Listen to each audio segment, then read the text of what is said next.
bringing value outside the table for a woman, and we talk about this all the time because one of the biggest questions we get from women is how do I not get ghosted if I have sex with a guy too fast? Yeah. And the thing is, you got to add value to that guy's life to some degree where it's almost he would not. You're indispensable. You know what I'm saying? Like you add so much value to his life that even if he has sex with other girls, he keeps you around because you just add too much value outside of sex. But I have to accept that along the way. It depends on the caliber of man you're dealing with. So, I want to make one uncomfortable truth very clear to you guys. All right? You guys are not gonna want to hear this, but I'm gonna say it, man. Let's go. A man's value is how many women can he attain. A woman's value is can you retain the guy after you fuck him? Okay? So if you bang the guy and he ghosts you, it's your fault, not necessarily his. Okay?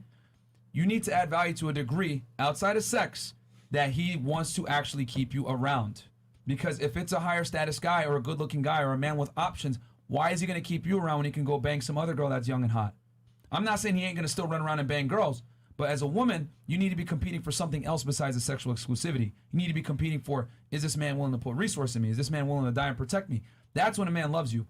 A man doesn't take you serious and love you until he's putting resources into you and he's willing to die for you. That's when a man loves you. Yeah. But if it's like some random chick he met off Tinder that he's smashing, he ain't going to care about that. You know, if she gets her purse robbed, you know, whatever, he ain't going to do anything. Like, oh, not my problem. So you want to be that girl that he's willing to chase the robber for. Boom. So you think if you love someone, you won't cheat on them? A man, you're saying? Men love far differently than women do. Yeah. Far differently. And I think that's one of the biggest misconceptions between men and women, especially in the modern age, is that women think love and attraction is symmetrical. A lot of you ladies earlier said, oh, well, don't you want an ambitious woman? Don't you want a woman that's going to be, you know, a go-getter, whatever it may be? And the unfortunate reality is not really. It's not like a necessary requirement. It's good to have, right? It's a you know, it's like the equivalent to like a guy that dresses well, right? Like it's cool you dress well, but that's not like the most important thing. Like you want a guy that's confident, dominant, tall. You know, these things are far more important than does he dress well. That's kind of how men look at it with like a woman being strong and independent. It's like an auxiliary thing that isn't like the most important. I feel like being an entrepreneur has kind of hindered my dating experience. Absolutely will. It definitely will. Because there's things that they have to accept. There's time that's, you know, somebody else is willing to give that I don't have at the time. It's definitely hindered. And I'll tell you this, ladies, uncomfortable reality that society isn't going to tell you. As you make more money and become more successful, more doors close. Why is he going to pick you as an entrepreneur when he has another girl that's 21 that has more free time, that's younger, more attractive, and isn't going to give him as much of a headache? As an entrepreneur, I'm not saying you're a headache, but what I am saying as an entrepreneur, you have to have certain characteristics. Yep.